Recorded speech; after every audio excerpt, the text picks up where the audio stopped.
भाजपा प्रदेशाध्यक्ष मदन राठौड़ पीसी कर रहे हैं, देखिए।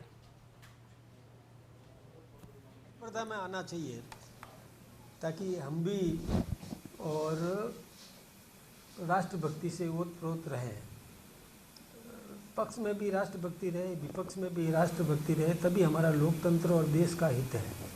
इसलिए हम इस कार्यक्रम को मनाते हैं और बूथ स्तर तक मनाएंगे। क्या पंचायत निकाय चुनाव सामने ये पर्पज होगा कि जब तक अपनी पकड़ मजबूत कर पाए बीजेपी, इसलिए ध्यान के लिए? देखिए, मैं एक बात बताऊं, ये हमारी निरंतर प्रतिवर्ष की कार्य करने की एक व्यवस्था है। हम हर बार करते हैं ये, तो इसमें ये चुनाव से संबंधित या कोई विशेष अलग से हो रहा है ऐसा कुछ भी नहीं है। चुनाव के लिए तो हम हर समय तैयार हैं। तो वो तो संगठन को मजबूत करने की दृष्टि से, संगठन को ताकत देने के लिए ये एक प्रकार का कार्यक्रम हमारा है। संगठन को ताकत देने की जो प्रक्रियाएं चल रही है, संगठन मजबूत हो उस पर चल रही है, लेकिन एक तरफ जो बीजेपी के जो नेता है, चाहे करौली की हम घटना ले ले, चाहे कल परसों में रामनवमी सीकर में घटना हो, युवा मोर्चा के जिलाध्यक्ष के साथ बातचीत हुई और करौली में पिछले दिनों आरटीओ ने को की, ये इस तरह से अपनी सरकार में अपनी पार्टी के लोगों के ऊपर जो हमले हो रहे हैं उसको लेकर क्या? देखिए, मेरे पास में ये शिकायत आई थी, मैंने संबंधित अधिकारियों से और सारे कार्यकर्ताओं से बैठ करके बात की है। वो हम इसको संभाल लेंगे, अपने तरीके से, व्यवस्थित तरीके से संभाल लेंगे। 7 से 14 अप्रैल तक व्यापक जनसंपर्क अभियान कर रहे हैं। उसके दौरान बड़े गांवों में अपन 50 विधानसभा, बड़ी विधानसभा में 50 गाँवों तक संपर्क करेंगे, छोटी विधानसभा में 10 गाँवों तक करेंगे। तो ये कहीं ना कहीं हर व्यक्ति तक पहुँचने का एक सिलसिला रहेगा इस तरह से। या पार्टी संगठन जब होगा तो ध्वज अपने झंडे कार्यालयों पर 3 दिन सजावट होगी, जो भी किस तरह से क्या बनाएंगे इसको? देखिए, उत्साहपूर्वक तरीके से मनाएंगे हम। सबके सिस्टम यही है। 14 तारीख तक तो क्या है, 15 वो हमारे अंबेडकर जयंती भी आ रही है, तो ये एक इस दरमियान का जो कार्यक्रम होगा वो जनसंपर्क का भी होगा, बूथ स्तर तक। और बूथ भी नहीं, गली गली में, मोहल्ले में चुन करके हम लिस्ट बना करके भी उनसे संपर्क करके हमारे साथ जोड़ने का काम हम करेंगे। ये हम करते ही हैं। तो इसको जब उत्सव की तरह मनाएंगे तो फिर झंडे भी लगेंगे, स्लोगन भी चलेंगे, कार्यकर्ता जनसंपर्क का काम भी करेंगे, प्रत्येक घर तक पहुंचने की कोशिश हम लोग करते ही हैं, करेंगे भी। आप राष्ट्रभक्ति की बात कर रहे हैं, अभी कह रहे थे कांग्रेस ये कह रही है कि बीजेपी राष्ट्रभक्ति थोपने की कोशिश कर रही है। हर व्यक्ति राष्ट्रप्रेमी है, कांग्रेस भी उतनी ही राष्ट्रभक्त है, बीजेपी इवन कहने की ज़्यादा है। लेकिन बीजेपी जब से सत्ता में आई है केंद्र में और राज्य में, वो ये बताने की कोशिश कर रही है कि वही राष्ट्रभक्त है, वो परिभाषा तय करें। अब एक बात मैं आपको बताऊं, अभी एक नेता ने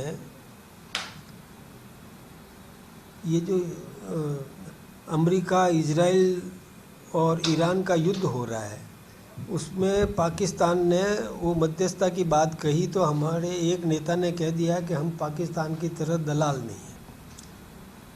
तो बहुत बड़े वरिष्ठ नेता ने यहाँ तक कह दिया कि माफ़ी मांगनी चाहिए उसको। अब पाकिस्तान के लिए बोल दिया और कांग्रेस का नेता ये कहे कि माफ़ी मांगनी चाहिए, तो इसका मतलब राष्ट्रीय चरित्र किस में है? दूसरा, यानी पाकिस्तान का पक्ष लेकर के हमारे एक मंत्री को कहे कि माफ़ी मांगो, तो इसका मतलब तो ये है कि उनकी निष्ठा किसके प्रति है? देश के प्रति है या बाहर है किसी के प्रति? पाकिस्तान को क्यों कह दिया? उनको बुरा लगा, क्यों लगा बुरा? ये तो विचार करने की जरूरत है ना। जो दुश्मन देश है उसके लिए यदि दलाल शब्द प्रयोग कर दिया तो कब माफ़ी मांगो, मतलब उनका हित कहाँ है, उनकी निष्ठाएं कहाँ है?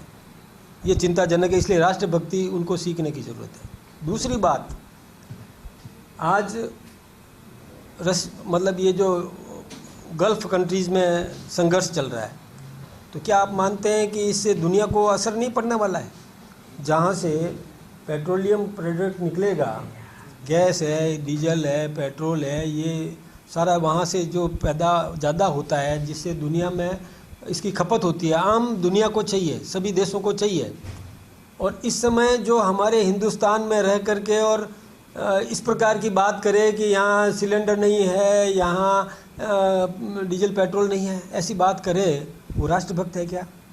किसी परिवार, देखिए हिंदुस्तान एक परिवार है, हिंदुस्तान अपना एक परिवार है, और इस परिवार के कोई भी नागरिक बाहर जाकर के या परिवार में ये कहे कि हमारे यहाँ ये कमी है, ताकि अफरा तफरी हो जाए देश में। वो जानता है कि मानव स्वभाव है कि संचय वृत्ति है लोगों में। जिसके पास 2 सिलेंडर है फिर भी वो सोचता है उसको पता चलेगा कि नहीं क्या पता 2 महीने बाद मिलेगा कि नहीं मिलेगा, इसलिए एक और ले लो।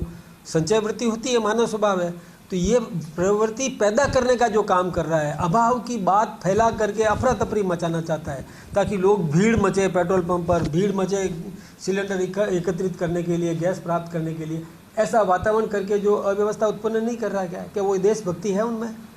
एक बात बताऊं, किसी भी घर में कोई बाहर जाके चिल्लाए कि घर में घी नहीं है, आटा खत्म हो गया, तो वो उस परिवार का हितैषी है क्या?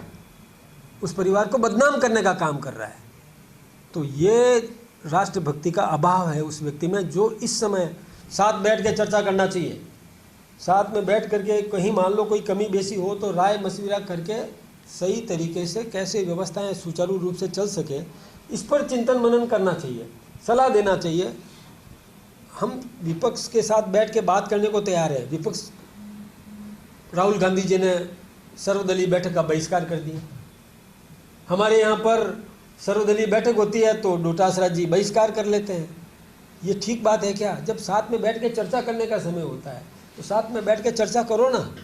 अभी मुख्यमंत्रियों से चर्चा करी हमारे देश के प्रधानमंत्री जी ने कि इस समय देश को क्या करना चाहिए कि व्यवस्थाएं ठीक ढंग से चल जाए।